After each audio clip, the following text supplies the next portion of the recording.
Okay, so we're going to do a really quick run through of Chapter 5. This is going to be very quick. I hope to be able to go into much more detail next week. So, Chapter 5 is the American Revolution. For the most part, this chapter will be the military aspect of the revolution. So what caused the revolution by way of taxes and things like that, as compared to how people lived during the revolution, which would be the next chapter.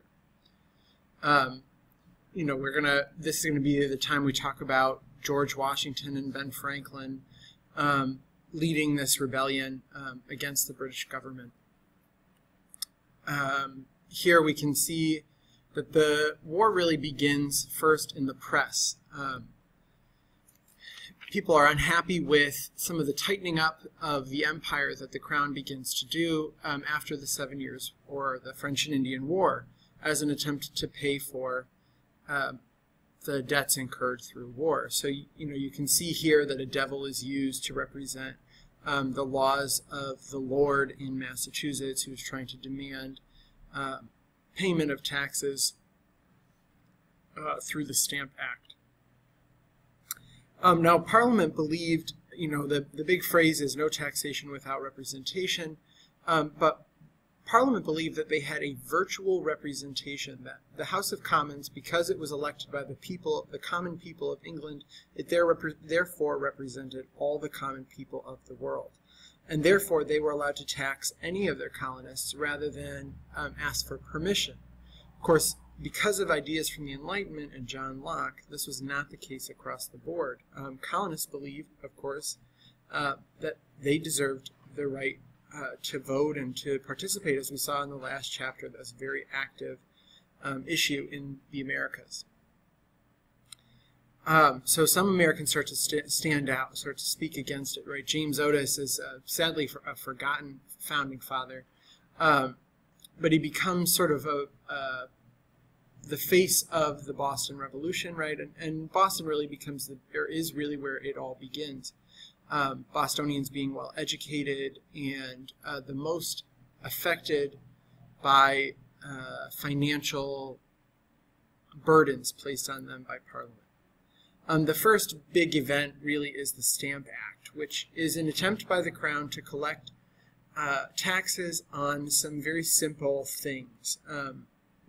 Things that people need to use every day. Stamps, right? Paper. So the stamp would be put on anything, and if it were to be used, the tax would need to be paid. And people were so vehemently against the Stamp Act, having to pay taxes to an organization who they did not elect. They would have it painted on their teapots and other such things. Wearing stickers on their shirts and all kinds of things, just to actively oppose, though peacefully oppose, the Stamp Act.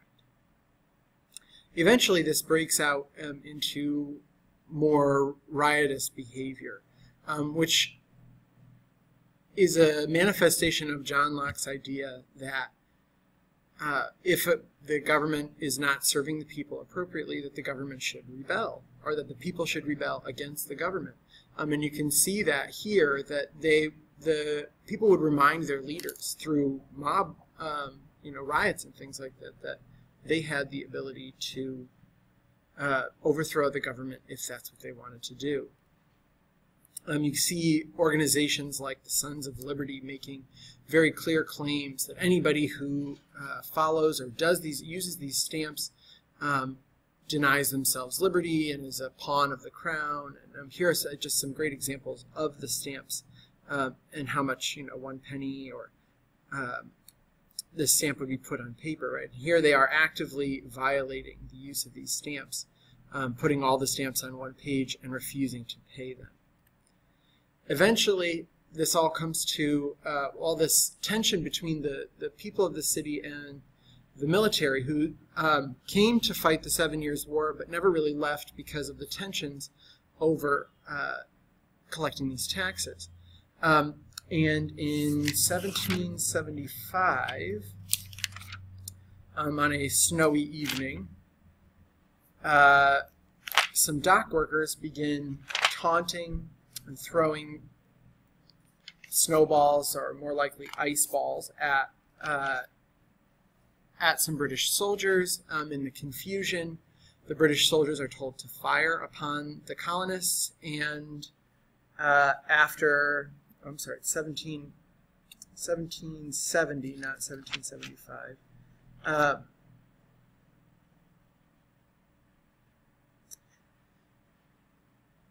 I'm sorry, I'm looking for that. Oh, yes, 5.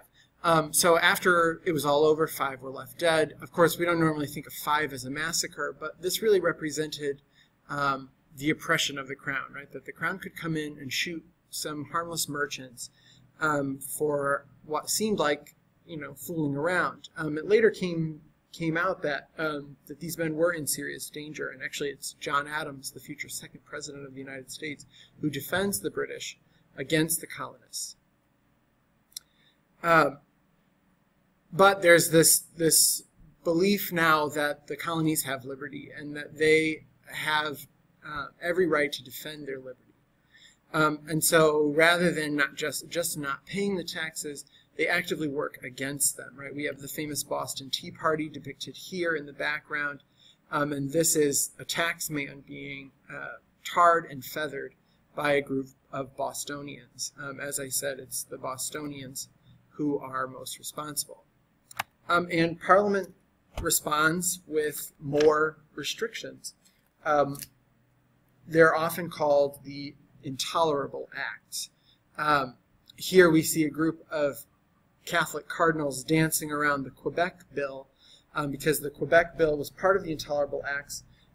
Essentially, the British were starting to reward those colonies which were remaining loyal and punish those colonies which were in or beginning to show signs of rebellion.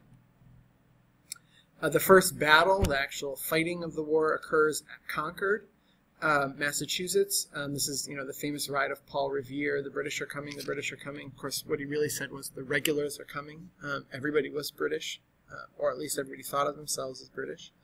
And what happens is the colonists begin to collect arms, and that is weapons, in their homes and in their town halls in order to prepare for rebellion. And when the British hear of this, they begin to march into the town to take the weapons, and a battle ensues.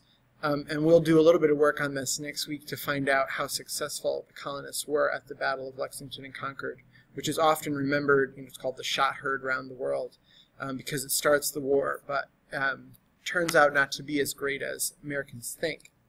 But the reality is that war is upon us, right? And you can see here carved into a powder horn, Americans are ready to go to war for liberty, right? They're going to fight over the liberty tree.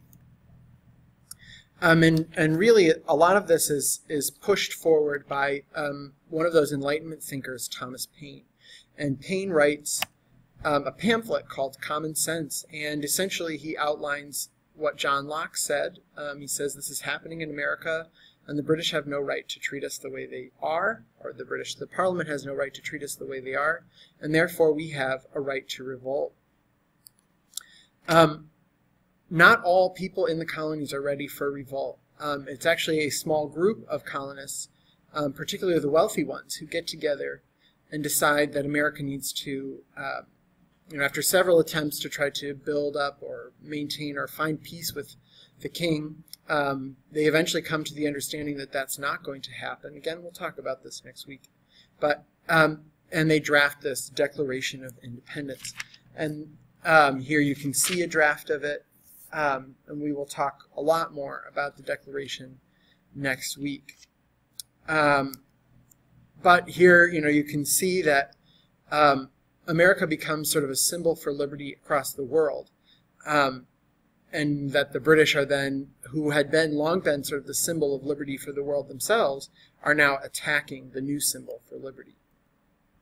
Here we see a chart trying to convince many Americans did not believe it was worth going to war, but you see here a chart showing the way that government ought to be on this side and the way that government was actually in England. And you can see that the crown is being held up almost exclusively by despotism and the army, and that the pillars of opinion and justice are falling apart, whereas this pyramid here stands strong where people are treated equally, and while the crown is on top, there is natural and civil liberty. Here we see New Yorkers. New York was actually a hotbed for the Loyalists, but we see the New Yorkers taking down statues of King George, actively trying to remove the power, or the symbols of British power. Here we see that way that the soldiers are dressed. We actually have an African-American soldier depicted here. Soldiers basically dressed themselves, whereas the British all had that very formal red coat. American soldiers had to sort of bring everything together themselves. There was no real idea of America. Rather, there was 13 colonies who were united against this idea of liberty, or against this idea of oppression by Parliament. But still, there was no idea that all 13 colonies would one day be a single country.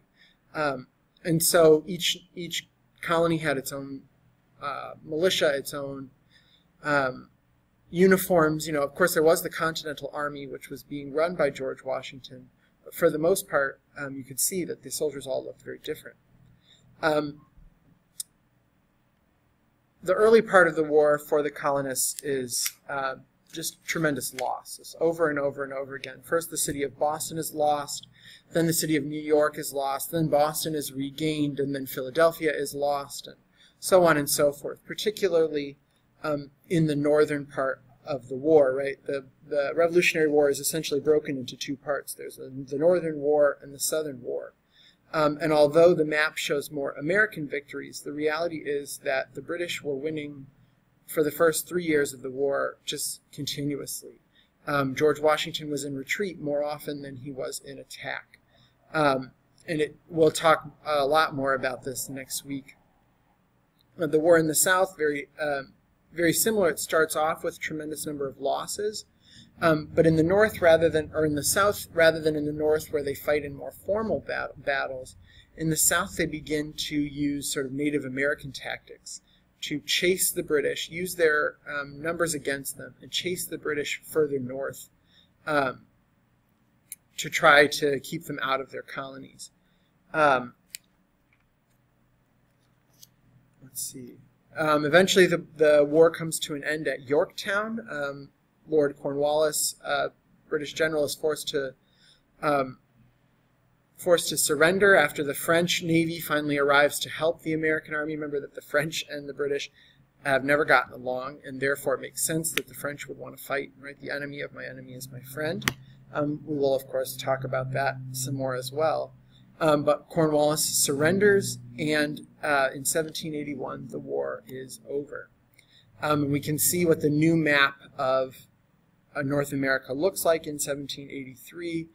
There's a lot of dispute up in this area, but for the most part we have this United States carved out of the 13 colonies and much of this western territory along the Mississippi River. So, there's a lot of myth and mystery that go with the American Revolution. I want you to read this chapter very carefully to look for some of the nuanced differences, right? This is not really like it was in 5th grade, where you're going to learn that America is great and we just won outright and it wasn't that hard. It was very challenging, and in fact many people believe that if the British had wanted to, they could have won, they could have come back, they could have continued the fight, but they just didn't see it as economically beneficial. So I want you to be very critical of the way you think of American victory, especially with the American Revolution. It's a great time for American liberty, go America, but it's not so cut and dry, not so simple. And I just want to leave you with this wonderful little cartoon where the British are giving freedom to the Americans, and the French, Spanish, and other nations are crying about the loss, and Ireland up here talking about how they're going to do like the United States did. So I will see you on Monday, and I hope that this video helps you to understand the chapter a little better. Thank you.